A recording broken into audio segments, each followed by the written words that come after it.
I'm Sarah, and I was just sent this really neat idea. It's a silicone phone grippy.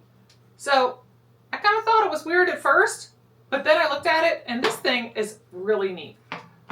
All it is one of those little suction cup things. Suction cup, and it's got a 3M sticker on the back that you just put on the back of your phone.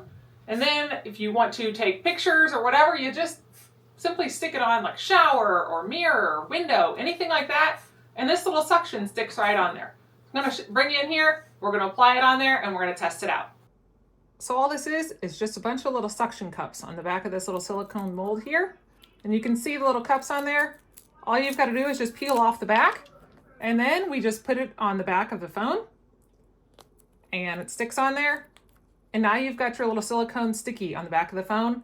And then when you go to put it up on things, say we want to put it on the wall, it even sticks on the wall. That's really cool. So this little sticky thing is a really neat idea. Like I said, you can put it in the shower if you're wanting to have your phone in the shower and you don't want to have to put it on a shelf or anything.